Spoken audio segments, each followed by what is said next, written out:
बिस्मिल्लाहिर्रहमानिर्रहीम। अस्सलाम वालेकुम डियर स्टूडेंट्स। उम्मीद है आप सब खैरियत से होंगे। और आज हमने अपने चैप्टर 5 का नया सेक्शन स्टार्ट करना है। अभी आपने सेक्शन ए कंप्लीट कर लिया है और अभी हमारा नेक्स्ट जो सेक्शन है सेक्शन बी है, जिसको हमने नाम दिया है फोर्सेस एंड इक्विलिब्रियम। तो अब इस सेक्शन को हम डिटेल में अंडरस्टैंड करेंगे। इसमें जो पहला हमारा नॉलेज है उसके लिए टाइटल फोर्सेस है। तो इसमें हमने फोर्सेस के बारे में अंडरस्टैंड करना है और ये वाला जो नॉलेज है जिन एसएलओज को कवर करेगा वो एसएलओज भी आपके सामने है। पहला इसमें एसएलओ क्या है? Differentiate between contact and non contact forces. Contact और नॉन कॉन्टैक्ट फोर्सेस के दरमियान आपने डिफरेंस करना है। और दूसरा जो एसएलओ है उसमें हमने डिफरेंट टाइप की जो फोर्सेस हैं, different types of contact and non contact forces, उनको थोड़ा थोड़ा डिस्कस करेंगे डिटेल में। तो ये दो एसएलओ हैं जो मेन आज हमने कवर करना है। तो इसमें सबसे पहले हम स्टार्ट करते हैं कॉन्टैक्ट और नॉन कॉन्टैक्ट फोर्सेस के हवाले से। तो बेटा ये एक लाइन में अगर मैं आपको बता दूं कॉन्टैक्ट फोर्सेस क्या होती हैं, ऐसी फोर्सेस जो अराइज होती हैं due to physical contact between two surfaces. दो सरफेसेस के दरमियान, दो ऑब्जेक्ट्स के दरमियान अगर कोई फिजिकल कॉन्टैक्ट आ गया है और उस फिजिकल कॉन्टैक्ट के रिजल्ट में ऑब्जेक्ट क्या करते हैं? पुश या पुल करते हैं। पुश या पुल का मतलब फोर्स लगाते हैं। तो ऐसी फोर्स को आप क्या कहोगे? Contact force. और अगर दो ऑब्जेक्ट बगैर किसी फिजिकल कॉन्टैक्ट के भी आपस में फोर्स रखते हैं तो ऐसी फोर्स को क्या नाम देंगे? Non contact force. तो दो तरह की फोर्सेस होगी ना, कॉन्टैक्ट और नॉन कॉन्टैक्ट फोर्सेस। तो बेटा आपके सामने ये फिगर बनी हुई है। इस फिगर में जरा हम देखते हैं कि कौन कौन सी कॉन्टैक्ट फोर्सेस हैं और कौन सी नॉन कॉन्टैक्ट फोर्सेस हैं। बेटा फ्रिक्शन के बारे में आपने पढ़ा हुआ है पहले थोड़ा बहुत। फ्रिक्शन का आइडिया है जब भी आप दो ऑब्जेक्ट्स को आपस में स्लाइड करते हो, दो सरफेस को आपस में स्लाइड करते हो, तो वहां पे एक फोर्स डेवलप होती है जो स्लाइडिंग मोशन को अपोज करती है। जो स्लाइडिंग मोशन को अपोज करती है, अपोज करने का मतलब रोकने की कोशिश करती है, उसे आप फ्रिक्शन कहते हो। और ये कह लो कि फ्रिक्शन ऐसी फोर्स है जो हमेशा मोशन के मुखालिफ होगी, मोशन के ऑपोजिट होगी, मोशन को रोकने की कोशिश करती है। तो अब मुझे बताओ, जैसे यहां पे अगर बात करें तो यहां पे ये कोई पर्सन क्या कर रहा है? एक ऑब्जेक्ट को पुश कर रहा है। अच्छा, ये जो पुशिंग हो रही है इसमें क्या हो रहा है? क्या कोई कॉन्टैक्ट हुआ? हाँ जी, इसके हाथ जो है इस ऑब्जेक्ट के साथ क्या है? कॉन्टैक्ट में आ गए। इसका मतलब इस पर्सन ने जो फोर्स लगाई है इस ऑब्जेक्ट के ऊपर, वो हमारी एक कॉन्टैक्ट फोर्स बन गई। कौन सी फोर्स हो गई? कॉन्टैक्ट फोर्स हो गई। एक तो ये कॉन्टैक्ट फोर्स हो गई, और दूसरा अगर ये ऑब्जेक्ट मूव करता है तो बताओ इस ऑब्जेक्ट की जो सरफेस है वो ग्राउंड के साथ इन कॉन्टैक्ट है। तो दूसरा कनेक्शन कहां पे हो गया? इस ऑब्जेक्ट की सरफेस और जिसके ऊपर इसको रखा हुआ है उस सरफेस। तो यहां भी दो सरफेस इन कॉन्टैक्ट आ गई। तो यहां भी फोर्स कौन सी होगी? कॉन्टैक्ट फोर्स होगी। और वो फोर्स कौन सी है? वो हमारी फ्रिक्शन है। वो क्या है? फ्रिक्शन है। वो हमेशा मोशन के अपोजिट होगी। अगर हम इसको राइट साइड पे मूव करवाना चाह रहे हैं तो ये वाली फोर्स क्या होगी? ये लेफ्ट साइड पे होगी, इमोशन को अपोज करना चाहेगी। तो ये भी एक कॉन्टैक्ट फोर्स हो गई। तो इस फिगर के अंदर दो कॉन्टैक्ट फोर्सेस होगी ना। अच्छा, इसके अलावा अगर आप बात करते हो यहां पे टेंशन फोर्स, टेंशन के बारे में बेटा सुना हुआ? टेंशन क्या चीज है? बेटा अगर कोई भी आप मटेरियल एक वायर की फॉर्म में लेते हो या एक स्ट्रिंग की फॉर्म में ले लेते हो, जैसे यहां पे आप अज्यूम कर लें कि हमारे पास एक ऑब्जेक्ट है, उसको हमने एक स्ट्रिंग से हैंग कर दिया। जब बेटा इसको स्ट्रिंग से हैंग करेंगे तो ये इस ऑब्जेक्ट का वेट तो इसे नीचे खींचना चाह रहा है। जब नीचे खींचना चाहेगा तो इस वायर के अंदर एक फोर्स जनरेट होगी और वो फोर्स कोशिश करेगी कि ये ऑब्जेक्ट नीचे ना जाए। इसका मतलब वो जो फोर्स यहां पे जनरेट हुई है, जो इस वेट वाली फोर्स को बैलेंस करने की कोशिश कर रही है, उसे आप टेंशन कह सकते हो। उसे क्या कह सकते हो? टेंशन, जो कि ऊपर की तरफ होगी यहां पे। तो बताओ, ये जो टेंशन फोर्स है, क्या ये कॉन्टैक्ट फोर्स है? जी मेरे बेटा, जी बेटा कॉन्टैक्ट फोर्स है। स्ट्रिंग के साथ इस ऑब्जेक्ट को अटैच किया है, कनेक्शन बना है, तभी ये फोर्स आई है। तो ये भी एक कॉन्टैक्ट फोर्स है। तो आपने इस केस में भी दो फोर्सेस कॉन्टैक्ट फोर्सेस के तौर पर कंसिडर की, और जो ये वाला केस है जहां पे एक स्ट्रिंग को दो पर्सन अपनी तरफ खींच रहे हैं, उस खींचने में यहां पे एक फोर्स आ गई जो मटेरियल के अंदर जनरेट होती है, जो आपकी अप्लाइड फोर्सेस को बैलेंस करने की कोशिश कर रही हैं, उसे आप टेंशन कहते हो, और उसे टी से जाहिर किया जाता है। तो टेंशन भी एक कॉन्टैक्ट फोर्स बनी। यहां पे देखो, ये जो ऑब्जेक्ट एक टेबल के ऊपर पड़ा हुआ है, बताओ टेबल पे जब इसको रखा तो इसको अर्थ अपने सेंटर की तरफ क्या कर रही है? अट्रैक्ट कर रही है, ग्रेविटी एक्ट कर रही है। तो ग्रेविटी की वजह से ये नीचे जाना चाहेगा, लेकिन आगे तो टेबल आ गया, टेबल की सरफेस आ गई, तो ये टेबल के साथ इन कांटेक्ट हो गया। तो इसने क्या करना है? टेबल के ऊपर फोर्स लगानी है। तो बताओ, जो इसने टेबल पे फोर्स लगाई वो कांटेक्ट फोर्स है या नहीं? कांटेक्ट फोर्स है, ठीक है। वो वेट नहीं, वेट तो बेसिकली वेट के बराबर हो सकती है, लेकिन वेट तो अर्थ लगा रही है। Weight is that force which is exerted by earth on the object. Weight यहां पे कांटेक्ट फोर्स नहीं है, लेकिन वेट की वजह से जब ये ऑब्जेक्ट नीचे जाना चाह रहा है तो आगे आ गया टेबल, तो टेबल की सरफेस के ऊपर इसने फोर्स लगाना शुरू कर दी। ये वाली जो फोर्स, जिस फोर्स की मैं बात कर रहा हूं, जो टेबल पे लगाई जा रही है, ये ऑब्जेक्ट लगा रहा है। जबकि वेट कौन सी फोर्स होती है? वो कौन लगाता है? जी हाजरा बेटा, वेट कौन लगा रहा होता है? कौन सी फोर्स है? वो अर्थ की फोर्स है। वो अर्थ एक्सर्ट कर रहा है ऑब्जेक्ट के ऊपर। जबकि मैं जिस फोर्स की बात कर रहा हूं वो कौन सी फोर्स है? वो ये ऑब्जेक्ट लगा रहा है। किसके ऊपर? टेबल के ऊपर, ठीक है।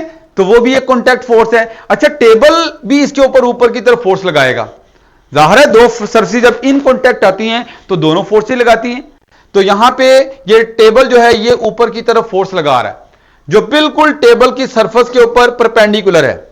टेबल की सरफेस के बिल्कुल परपेंडिकुलर है। इस फोर्स को नॉर्मल फोर्स कहा जाता है। क्या कहते हैं? Normal force. जब भी आपने जैसे ग्लास रखा है यहां पे, तो यार इस ग्लास ने इस टेबल के ऊपर फोर्स लगाई, वो भी कॉन्टैक्ट फोर्स है। और इस टेबल ने ग्लास के ऊपर की तरफ फोर्स लगाई, जिसे आप नॉर्मल फोर्स कहते हो, और वो भी तभी होगी जब यहां पे कॉन्टैक्ट होगा, तो वो भी एक कॉन्टैक्ट फोर्स है। तो normal force is also a contact force. तो आपने ये कॉन्टैक्ट फोर्सेस की कुछ एग्जांपल्स अंडरस्टैंड की। अब आते हैं, ये जो बॉल अगर हमने ऊपर फेंका है कोई, तो ये नीचे आता है। बताओ नीचे कौन लेके आ रहा है? अच्छा, अब ग्रेविटी जो लग रही है, क्या ये ऑब्जेक्ट अर्थ के साथ इन कांटेक्ट है? नहीं। इसका मतलब ग्रेविटी के एक्ट करने के लिए कनेक्शन जरूरी नहीं है। अगर कोई ऑब्जेक्ट दूर भी है अर्थ से, तब भी अर्थ उसको अपनी तरफ अट्रैक्ट कर रही होती है, उसके ऊपर ग्रेविटेशनल फोर्स लगा रही होती है। विदाउट कनेक्शन ये फोर्स लग रही होती है। तो फिर ये कौन सी फोर्स हुई? Non contact force. तो जो अर्थ की फोर्स है, जिसे आप ग्रेविटी कहते हो या वेट भी कह सकते हो, वो फिर कौन सी फोर्स हुई? नॉन कॉन्टैक्ट फोर्स हुई। ऐसे ही अगर ये फर्ज करें हमारे पास एक रॉड है, इसका एक एंड पॉजिटिवली चार्ज है और एक एंड नेगेटिवली चार्ज है, और हम क्या करते हैं कि एक स्फीयर लिया है जिसको हमने पॉजिटिवली चार्ज किया हुआ है। चार्ज के बारे में थोड़ा सा आइडिया है बेटा? अच्छा, अब ये जो पॉजिटिवली चार्ज स्फीयर है, जब मैं रॉड का जो पॉजिटिव एंड है उसके पास रखूंगा, कॉन्टैक्ट नहीं करूंगा, दूर रखूंगा, तो होगा क्या? ये इसको अट्रैक्ट करेगा या रिपेल करेगा? पॉजिटिव चार्जेस क्या करते हैं आपस में? नहीं बेटा, दोनों अगर पॉजिटिव चार्जेस तो वो रिपेल करेंगे। अट्रैक्ट कब होता है? जब एक पॉजिटिव होता है एक नेगेटिव होता है। तो यहां पे एक पॉजिटिव है, एक दूसरा भी पॉजिटिव है, तो ये दोनों रिपेल करेंगे, यानी यहां पे एक पुश मिलेगा। तो पुश क्या होता है? फोर्स है। इस फोर्स को इलेक्ट्रिक फोर्स कहते हैं। क्या कहते हैं? Electric force. तो चार्जेस के दरमियान जो फोर्स होती है, it is an electric force. और इस फोर्स के लिए भी किसी किस्म के कोई कनेक्शन की जरूरत नहीं है। तो ये भी फिर कौन सी फोर्स हुई? नॉन कॉन्टैक्ट फोर्स हो गई। जमीर शाबाश। इसके बाद हम बात करते हैं यहां पे, अगर ये थोड़ा सा आपको आइडिया हो गया कि यहां पे कॉन्टैक्ट और नॉन कॉन्टैक्ट फोर्सेस किस तरह से हैं, उनकी डेफिनेशन भी देख लेते हैं। ये मैंने कॉन्टैक्ट फोर्सेस की डेफिनेशन यहां पे लिखी भी हुई है। ऐसी फोर्सेस जैसे कि फ्रिक्शन है, टेंशन है, नॉर्मल फोर्स है और इवन एयर रेजिस्टेंस है। एयर रेजिस्टेंस कब होती है बेटा? जब आप किस बाइक पे जा रहे होते हो, ठीक है, तो बाइक पे जब जा रहे होते हो तो आगे से हवा आपके साथ आके टकराती है और आपकी मोशन को क्या कर रही होती? रोक रही होती है, अपोज कर रही होती है। तो वो भी कब रोकेगी? जब हमारे बॉडी के साथ कनेक्शन होगा। तो वो कैसी फोर्स होगी? वो एक कॉन्टैक्ट फोर्स होगी। तो एयर रेजिस्टेंस जो होती है वो भी एक कॉन्टैक्ट फोर्स है। इसके अलावा ये सारी फोर्सेस कब अराइज होती है? When there is a physical contact between the objects. इन्हें आप कॉन्टैक्ट फोर्सेस का नाम देते हो। तो बेटा ये आपने कॉन्टैक्ट फोर्सेस के हवाले से पॉइंट को अंडरस्टैंड किया। अच्छा, अब जो कॉन्टैक्ट फोर्स होती है, इसकी जो स्ट्रेंथ है ये डिपेंड करती है कि आपका ये जो सरफेस आपस में जो इन कॉन्टैक्ट हैं वो किस तरह की हैं, वो किस तरह की, उनकी खसूसियात पे डिपेंड करती है, सरफेसेस की कैरेक्टरिस्टिक्स पे डिपेंड करती है। जैसे फ्रिक्शन है, अब मुझे बताओ अगर हमारी सरफेस ज्यादा रफ है तो फ्रिक्शन क्या होगी? ज्यादा होगी। आसानी से मूव नहीं कर पाएंगे ऑब्जेक्ट को, एक सरफेस को दूसरी सरफेस के ऊपर आसानी से मूव नहीं करवाया जाएगा। अगर हमारी सरफेस रफ है और अगर स्मूथ है तो फिर क्या होगा? आसानी से मोशन हो जाएगी। तो इसका मतलब ये जो फ्रिक्शन है ये किस पे डिपेंड कर रही है? Nature of the surfaces in contact. जो सरफेसेस इन कॉन्टैक्ट हैं उनकी नेचर क्या है, वो किस तरह की सरफेसेस हैं, वो रफ हैं या स्मूथ हैं। ऐसे ही अगर आप टेंशन की बात करते हो तो जो टेंशन है ये भी डिपेंड करती है कि मटेरियल की कंपोजिशन कैसी है, आपका मटेरियल किस तरह का है, उसमें एटम्स अगर ज्यादा टाइटली बाउंड है तो उसके अकॉर्डिंगली टेंशन क्रिएट होगी। और इसके अलावा आपके पास अगर कोई ऑब्जेक्ट है वो कितना थिक है, इस चीज को भला क्या कहते हैं? क्रॉस सेक्शन कहते हैं। It is called cross section. तो यहां पे क्रॉस सेक्शन थिकनेस को बताएगा। अगर कोई ज्यादा मोटी वायर है तो उसमें उसके अकॉर्डिंगली टेंशन क्रिएट होगी, और अगर कोई थिन वायर है तो उसमें उसके अकॉर्डिंगली टेंशन आएगी। तो थिकनेस चेंज होने से भी हमारे पास जो टेंशन की वैल्यू है वो क्या हो जाएगी? चेंज हो जाएगी। थिकनेस चेंज होने का मतलब क्रॉस सेक्शनल एरिया, इसे कहते हैं cross sectional area. It is cross sectional area. Cross section area change करने से भी टेंशन की वैल्यू क्या हो जाएगी? चेंज हो जाएगी। तो ये आपने देखा कि यहां पे जो कॉन्टैक्ट फोर्सेस हैं वो बेसिकली डिपेंड कर रही हैं किन चीजों पे बेटा? एक तो characteristics of a surface in contact और दूसरा मटेरियल की प्रॉपर्टीज। मटेरियल किस तरह का है, उसकी कंपोजिशन क्या है, ठीक है, और उसकी थिकनेस वगैरह, ये सारे फैक्टर बीच में आ रहेंगे। अच्छा, अब ये जो फोर्स होती है कॉन्टैक्ट फोर्स, आपको पता है ये जो कॉन्टैक्ट फोर्स है ये उतनी तभी होगी जब वहां पे कॉन्टैक्ट होगा और पॉइंट ऑफ कॉन्टैक्ट पे एक्ट करेगी। कहां पे? जहां भी आपस में कनेक्शन हुआ, जिस पॉइंट पे कनेक्शन है वहां पे इन्होंने इस फोर्स ने एक्ट करना, और ये उतनी देर तक होगी जब तक कनेक्शन है। कनेक्शन खत्म कर दोगे तो ये फोर्स भी वैनिश हो जाएगी, खत्म हो जाएगी। तो ये पॉइंट आपने कॉन्टैक्ट फोर्सेस के हवाले से अंडरस्टैंड किए। नेक्स्ट बेटा देखो जरा, हमारे पास जो कॉन्टैक्ट फोर्स है इसके क्या इफेक्ट्स हो सकते हैं। आप एक फुटबॉल लो और उस फुटबॉल को दीवार पे मारो। आप जब दीवार पे मारोगे तो दीवार और बॉल के दरमियान क्या होगा? कनेक्शन होगा। तो वहां पे कौन सी फोर्स होगी? कॉन्टैक्ट फोर्स होगी। और ये कॉन्टैक्ट फोर्स क्या करेगी? आप देखो बॉल वापस आता है, फुटबॉल बाउंस बैक हो रहा है, इसका मतलब उसकी डायरेक्शन मोशन क्या हो गई? चेंज हो गई। तो कॉन्टैक्ट फोर्स जो है वो डायरेक्शन ऑफ मोशन को क्या कर सकती है, चेंज कर सकती है। इसके अलावा अगर आप फुटबॉल को किक करते हो, पहले वो रुका हुआ है, उसकी स्पीड 0 है, लेकिन जैसे किक करोगे तो वो मूव करना शुरू कर देगा। तो मूव करने का मतलब उसकी स्पीड को क्या कर दिया, तब्दील कर दिया। तो कॉन्टैक्ट, ये जो हिट किया है, हिट करने में क्या हुआ है, कनेक्शन हुआ है, तो ये फिर कौन सी फोर्स हुई, कॉन्टैक्ट फोर्स हुई। तो इस कॉन्टैक्ट फोर्स ने क्या कर दिया, स्पीड को चेंज कर दिया। तो contact force direction of motion को चेंज कर सकती है और स्पीड को चेंज कर सकती है और इवन बॉडी की शेप को भी चेंज कर सकती है। अगर फुटबॉल के ऊपर आप पांव रख के दबाना शुरू कर दो तो क्या होगा, इसकी शेप क्या हो जाएगी, बिगड़ सकती है, चेंज हो जाएगी।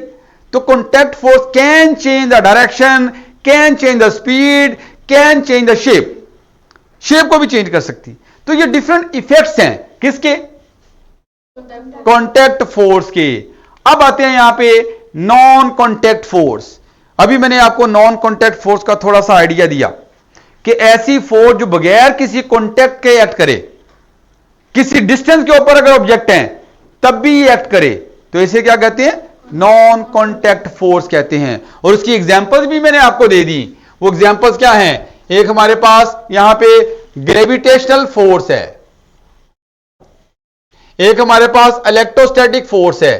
इलेक्ट्रोस्टैटिक फोर्स कह लो या इलेक्ट्रिक फोर्स कह लो, ये एक ही बात है। चार्जेस के दरमियान जो फोर्स होगी ना, उसे क्या कहेंगे, इलेक्ट्रिक फोर्स कह लो या फिर इलेक्ट्रोस्टैटिक फोर्स या कूलम फोर्स भी कहते हैं।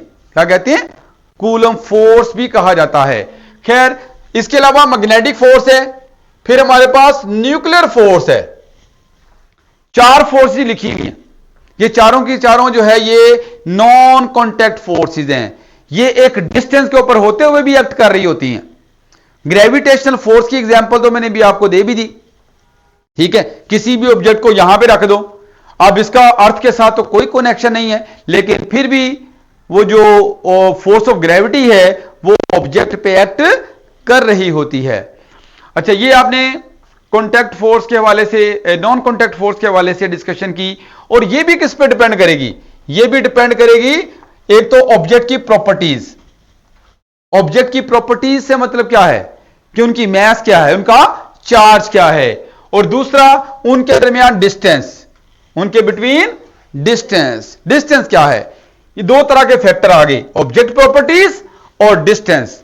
इसकी बेस पे ये डिसाइड होगी कि इसकी स्ट्रेंथ किस तरह की होगी। अब अगर ग्रेविटेशनल फोर्स की बात करते हो, इसकी बात करते हो बेटा, ग्रेविटेशनल फोर्स की बात करते हो, तो ग्रेविटेशनल फोर्स जो है ये डिपेंड करती है ऑब्जेक्ट की मैसेज के ऊपर और उनके दरमियान डिस्टेंस के ऊपर। इसका अगर फॉर्मूला मैं लिख भी देता हूं, चलो, ग्रेविटेशनल फोर्स को लिखा जाता है जी एक कांस्टेंट है जिसे हम ग्रेविटेशनल कांस्टेंट कहते हैं। क्या कहते हैं, ग्रेविटेशनल कांस्टेंट। और फिर इसके बाद एक ऑब्जेक्ट की मास, फिर दूसरे ऑब्जेक्ट की मास, और नीचे हमारे पास square of the distance between the centres of the masses. अगर ये हमारे पास 2 मैसेज हैं, ठीक है, एक m1 है, एक m2 है, और इनके सेंटर्स के दरमियान जो डिस्टेंस है अगर वो r है, तो ग्रेविटेशनल फोर्स को ऐसे लिखा जा सकता।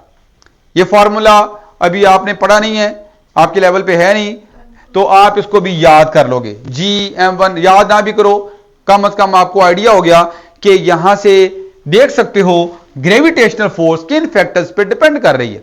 हां जी, अगर मैं एक मास को डबल करूंगा तो ग्रेविटेशनल फोर्स क्या हो जाएगी, जी मेरा बेटा, ग्रेविटेशनल फोर्स पे क्या फर्क पड़ेगा, डबल हो जाएगी। अगर मैं दोनों मैसेज को डबल करूं तो अब बताओ जरा, m1 को भी डबल कर दूं, m2 को भी डबल कर दूं, तो हां 4 टाइम्स हो जाएगी, क्योंकि इसका 2 और इसका 2, अगर दोनों को 2 कर देते हैं तो 2 से मल्टीप्लाई होगा 4 टाइम्स, तो फोर्स यहां पे 4 टाइम्स होगी।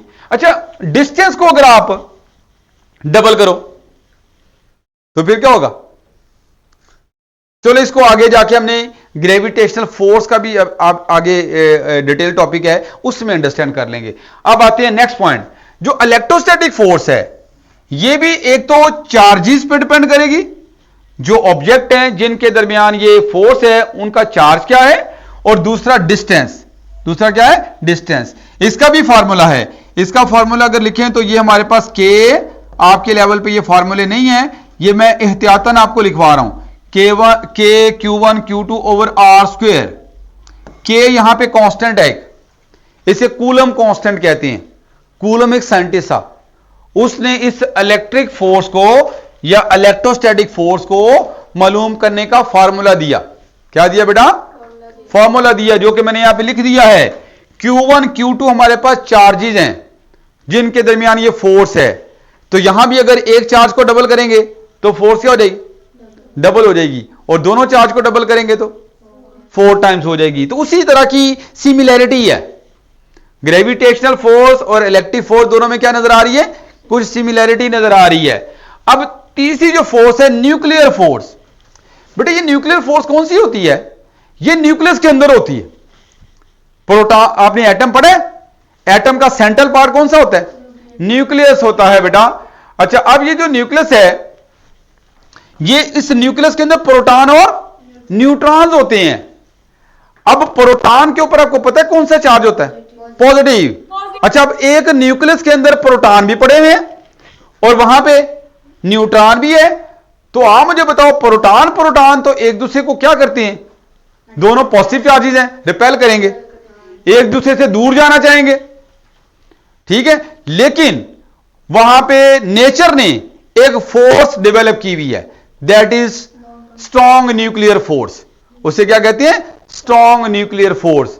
वो प्रोटॉन के दरमियान भी होती है, प्रोटॉन न्यूट्रॉन के दरमियान भी होती है, और न्यूट्रॉन के दरमियान भी होती है। वो ऐसी फोर्स होती है जो तमाम प्रोटॉन और न्यूट्रॉन को इकट्ठा रखती है। क्या रखती है? इकट्ठा एक ही जगह पे रखती है। बहुत ही शॉर्ट डिस्टेंस पे एक्ट करती है, तकरीबन 10 की पावर -15 मीटर डिस्टेंस पे, इतना शॉर्ट डिस्टेंस होता है। और ये एक अट्रैक्टिव फोर्स है। कौन सी फोर्स है? Attractive force. बताओ फिर न्यूक्लियस के अंदर कितनी नॉन कांटेक्ट फोर्सेज हो गई? एक तो स्ट्रॉन्ग न्यूक्लियर फोर्स होगी, दूसरी कोई और फोर्स है नॉन कांटेक्ट फोर्स न्यूक्लियस के अंदर। जी मेरा बेटा, जी बच्चे, हाँ जी। इलेक्ट्रिक फोर्स, प्रोटॉन के दरमियान कौन सी फोर्स है? रिपल्शन की, जो दोनों चार्ज है ना। तो इलेक्ट्रिक फोर्स भी एक नॉन कांटेक्ट फोर्स है। तो न्यूक्लियस के अंदर एक और भी होती है, वीक न्यूक्लियर फोर्स कहते हैं। वो भी आपके लेवल की बात नहीं है, आप इतना भी याद रखो। अब आते हैं यहां पे इसके बाद कि ये जो नॉन कांटेक्ट फोर्सेज हैं, इनके बारे में थोड़ा डिस्कस कर लें। बेटा नॉन कांटेक्ट फोर्स कैसे एक ऑब्जेक्ट से दूसरे ऑब्जेक्ट तक जाती है? एक ऑब्जेक्ट से दूसरे ऑब्जेक्ट तक किस तरह से जाती है ये नॉन कांटेक्ट फोर्स? उनके दरमियान तो कोई कनेक्शन नहीं है, फिर भी ये फोर्स लग रही होती है। तो बेटा ये एक फील्ड के थ्रू जाती है। किसके थ्रू? फील्ड के थ्रू।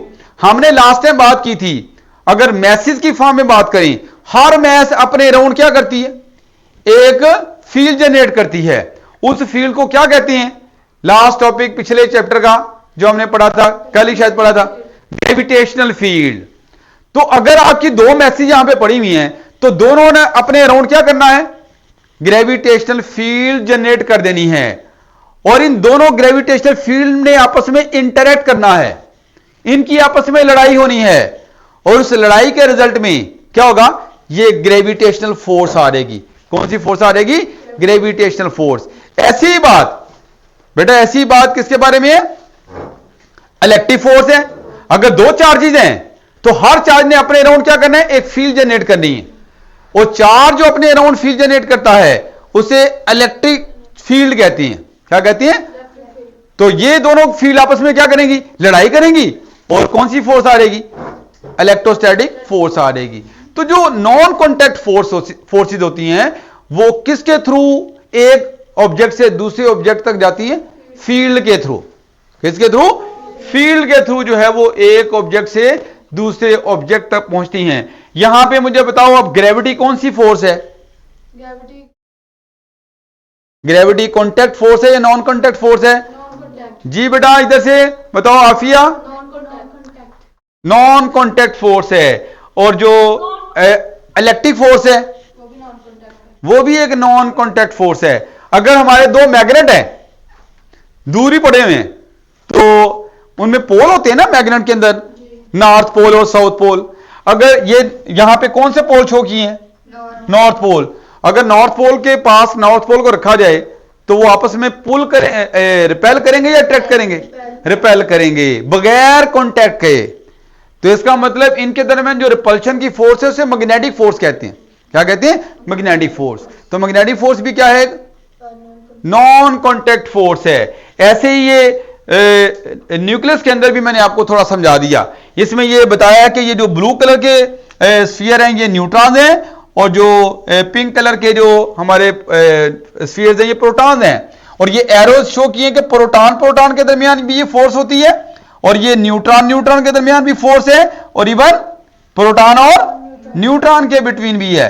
इस फोर्स को स्ट्रॉन्ग न्यूक्लियर फोर्स कहते हैं। ये भी क्या है? एक नॉन कॉन्टैक्ट फोर्स है। तो ये आपने नॉन कॉन्टैक्ट फोर्सेस के हवाले से कुछ पॉइंट्स को अंडरस्टैंड किया। अब हमारा जो लेक्चर है, अगला जो एसएलओ है, वो हम डिस्कशन करेंगे इंशाल्लाह नेक्स्ट टाइम। तो अभी जो है वो इस लेक्चर को यहां पे हम वाइंड अप कर रहे हैं। Thank you very much.